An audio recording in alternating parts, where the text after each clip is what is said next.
Oh my goodness. Hello, good morning. I'm going to wait just a minute, get my poop in a group here.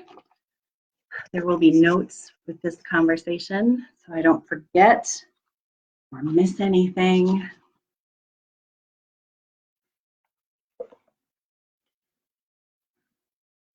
All right. Hello, good morning. Super glad that you are here. We are talking about feeling shame or ashamed or deeply self-conscious of parts of our body or our body as a whole. So welcome, I'm glad you're here. This is a topic that, well, I have to be honest with you, this is a topic that I'm always thinking about and talking about in my own mind to myself. And so, you know, I feel like you can't be a good trainer in the world if you don't address all levels of human beings. And all people that have come to me have dealt with shame around their bodies. So I wanted to just go ahead and let's just kind of rip the lid off of it and talk about it. And so, yeah, here we go. So first, I want to say this. I am coming from the perspective of me. And that would mean white, that would mean employed, that would mean able-bodied, that would be cisgendered, that would be neurotypical, that would be body typical. And so if this conversation was being led by someone in a marginalized body, this conversation would be really different. And I think that that's important to bring into this conversation. So I was thinking last night about what might be the causes of having shame in the body. And of course, we only can think about our own experiences and our own path in life to share with others. So it has been my experience that there are, I can think of 3. If you guys have more, please put them in the comments below, because I would like to hear what you think are some causes of shame and feeling shameful about body parts or about your body. The first I would say is trauma. And in this context and in this conversation, that is not, I'm not going to be directly addressing that. That is to be lovingly addressed with a care provider or a therapist, or because that is something that needs to be lovingly and gently dealt with. The next 2 that I would say that have certainly I'm very familiar with are messaging from people that are around you, loved ones, people you respect, friends, coaches, teachers, parents. And then the third one that I can think of course, is societal messaging. What we receive all around us in the air that we breathe and the water that we drink around how we feel, how we are told that we're supposed to look. Okay? So if you guys have any more, please throw them below. So let's talk about messaging. And I'm just going to tell you a personal story so that you know that I'm coming from a place of solidarity. I'm coming from a place of being a person on the road with you, and I especially in this regard. When I was growing up, the messaging that I received from my mother was deep dissatisfaction with her body. She was deeply dissatisfied with her body and always wanting to fix or change her body. Innately, I did not understand that. I thought she was great. I thought she looked great. And I felt great in my body. I was an athlete. I was always moving my body, and I honestly didn't think much about my body. And even in high school, I don't remember people around me talking much about dieting. I don't remember them talking much about it in any way other, I just don't remember that. Of course, my body started changing. And as my body changed and filled out more in a more female form, I graduated from high school. I wasn't working out like I was in high school. My body changed. I went for a visit to see my brother in college. And he gave me a hug. And the first thing he said to me after he hugged me was, "Wow, that is some spud butt you have." And I was like, I had never even considered my butt as something to, I don't know, I can't explain it. I just never had considered anything about my bottom. And I looked at him and I was like, and he said it and he was laughing and he was kind of pointing and he was like, "Wow, spud butt." And I didn't know what he meant. And I said, "What do you mean? What's a spud butt?" And he said, "It's what we call girls who are couch potatoes and that they get really big asses. And we call them spud butts here at college." Wow. So that landed with me. That really landed with me because I was 17 years old, on the verge of 18. And I'd never considered that that there was anything going on with my butt. But I received that information, that messaging, and it landed deeply in my psyche. And ever since then, I have contended with the landing of that statement. I don't know. Even now, I'm like, I'm not really sure what to say about it. Yes, I have a fabulous, rotund, beautiful, round ass. Boom. Okay. But it really, really took a lot of time for me to actually say that out loud. And it took a lot of work and it took a lot of love and a lot of care for me to say that right now. So when I started thinking about body shame, I thought about it in terms of who I considered to be the top researcher on shame and vulnerability. And I'm guessing that once I said those two words, you know who I'm talking about. I'm talking about Brené Brown, who has spent her career researching vulnerability and shame. When you look at her TED Talk, which I'm going to put in the comments below, when you look at her TED Talk about shame, and you use it as a framework and put it up against the idea of body shame, some really interesting things come forward. So I wanted to kind of go through and tell you what came out for me. Again, I'm going to put the information below. You can watch it and give me any feedback of things that came out for you when you think about shame in regard to her framework and how it matches up with how your body and feeling shame about your body.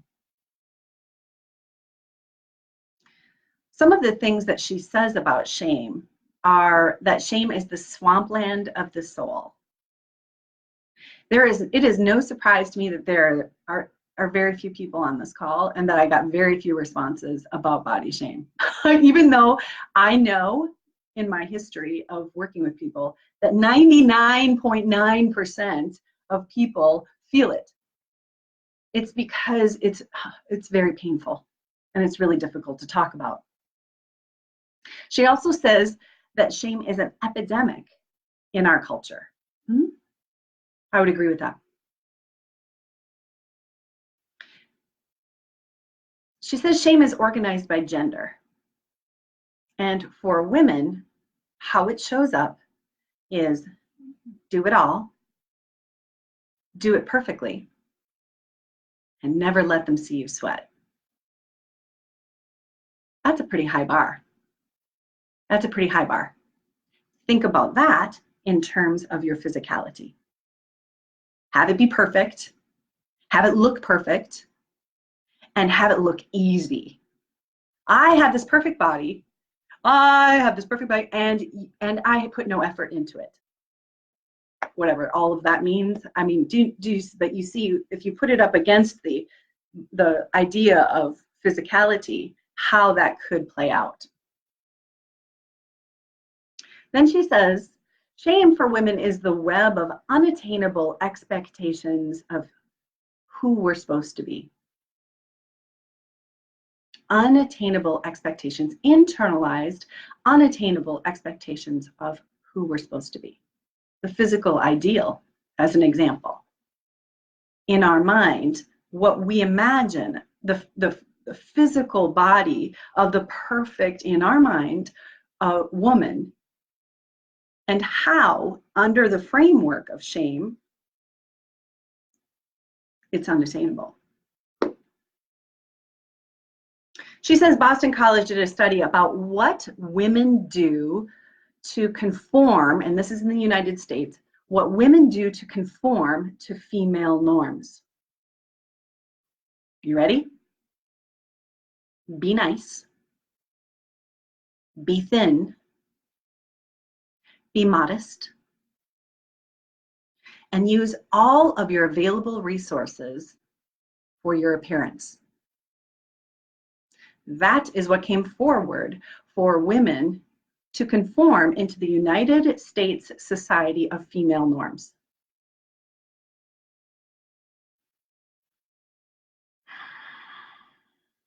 So you see what we're up against, right?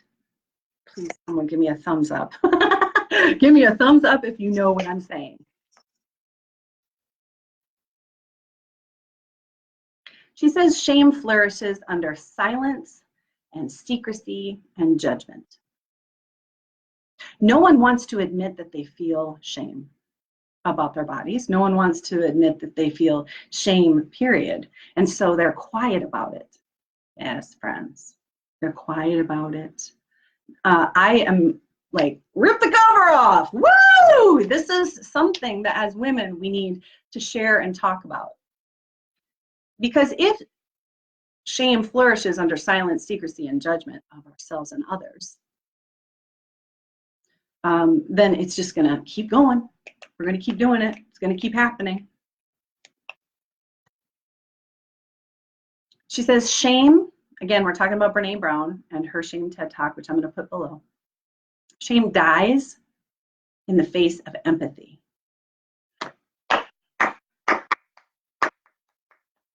Shame dies in the face of empathy. The antidote for shame is empathy. Think about this now. Think about who I am in the world, right? What I teach. My heart and in my deepest core and what I believe and what I want every woman to know is that the antidote for body shame is self-compassion. Empathy, deep self-compassion and empathy for yourself. So she continues, shame is the gremlin who tells you you're not good enough as you are.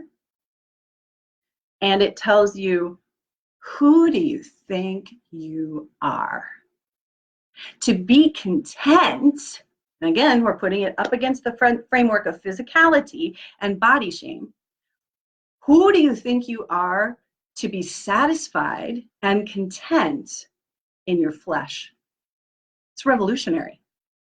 It's revolutionary. Do you know how many people, when I tell people that you're perfect as you are, do you know how many people come into my how can you be a trainer and say that?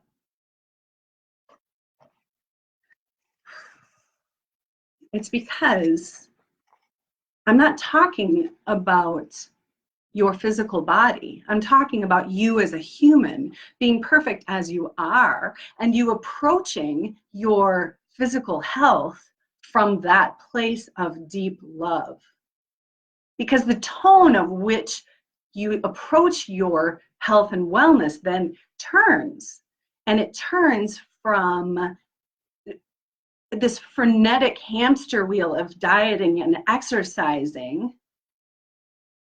into doing it because you love yourself so much that you want to care for yourself. That's the difference. So the question that I think it comes up is what to do. And I am practical Patty, right? Such a radical concept, Trisha, exactly. I had someone come into my DMs and like, they're like, you're not perfect as you are, get to the gym. Jesus. Here's the thing.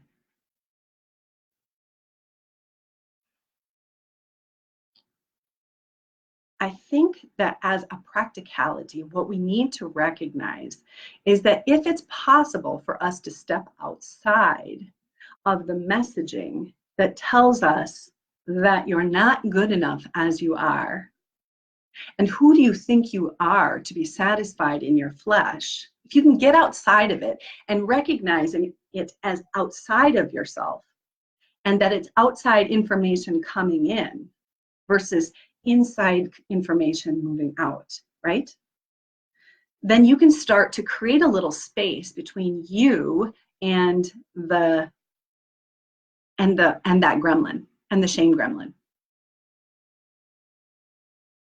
And then, and this is personal, this is my personal journey, it's a matter of recognizing it and continually unhooking from it. Because it's not a one and done. I wish it was. I wish that I could just take the fish hook of the messaging that I've received about the how my body is not as it should be, and take it out all the time and have it just not be there. But that is not how it works for me. And if you have some magic elixir, let me know. Because for me, what it is about is I feel like I'm doing a duel with the dragon. And when the dragon rises, I have to contend again and again and again with the dragon that rises. Recently, I hurt my knee about 3 months ago, severely. And I haven't been able to do the things that I normally do and therefore my body has changed. Body changes based on what forces you put upon it. Of course, then I know, because I've done this before, the gremlins are going to rise. The dragon's going to rise. And I have to continually unhook and unhook and unhook. I will say, once you can see it, and once you can unhook from it, that it gets easier and easier to see and unhook, see and unhook. It is a practice, and once you practiced it, it gets easier and easier. So I have 2 more things before I wrap this up. Thank you for being here, by the way. I wanted to leave you with the beginning of the quote that Brene Brown says, with regard to the gremlin of body shame. And with regard to the people who tell you that you're anything less than beautiful. Hold on, let's see if I can get to it. It says, it is not the critic who counts, not the man who points out how the strong man stumbles or where the doer of deeds could have done them better. The credit belongs to the man who is actually in the arena. The voice of you is on the outside. The voice of you is on the outside. The messaging is on the outside telling you that you're somehow less than. The critic doesn't count. And if you can continually remind yourself of that, that is helpful. Hunter S. Thompson also has a quote that I'm going to share with you that I just love. I have it up. Life is not a journey to the grave with the intention of arriving safely in a well-preserved body, but rather to skid in broadside, thoroughly used up, totally worn out, and loudly proclaiming, wow, what a ride. So here's the thing. there are some conversations to be had, not today, but there are some conversations to be had around some ideas around, well, then why change my body? Why do anything? Well, you don't have to. That's body autonomy. You get to make those choices. Or you get to make the choice that, hey, I want to do this thing. But you play with the idea of having it come from the place of love and intrinsic value versus extrinsic value, versus the outside voices saying that somehow, you know, that you need to lose 10 pounds, that you need to fit in back into your jeans, that you need to, that's extrinsic, not sustainable, not for your highest good. Versus, I want to celebrate my body. I want to drop my, I want to drop my blood pressure. You know what I'm saying? I want to do it because I love myself. I want to care. They're two different things. And you get to make those choices. I have 2 programs I'm going to tell you about because I think they're helpful and I love them. And I think that they're very well suited for this topic. Deep Dive, which Mary has taken. Mary, if you have any comments or recommendations about Deep Dive in the comments, that would be really great right now. Deep Dive is an exploration into self-compassion and giving you the tools and layering the tools. There's 3 levels of self-compassion. From the seeds of self-compassion come the blooms of self-love. And finally, the Whole Woman Wellness Formula, which is new, and I'm soft launching it and I'm not talking about it much. And the reason why is because I can only fit a few people. That is steeped and based in coming from a place of self-love. So I'm going to put that information below. And if you have questions, let me know. But I want you to know that this whole topic of body shame, I understand you. You're not alone. I will never be the person that sits here and goes, oh, what are you talking about? I don't. Nor will I be the person that obsessively exercises and diets in order to be cut or lean, or that's not where I'm coming from. And if that is where you're coming from, there are lots of people out there that can help you. Thank you for those of you who joined me in this topic. Thank you, because it's a hard one. And I'm really grateful that you're here. Have a great day. See ya.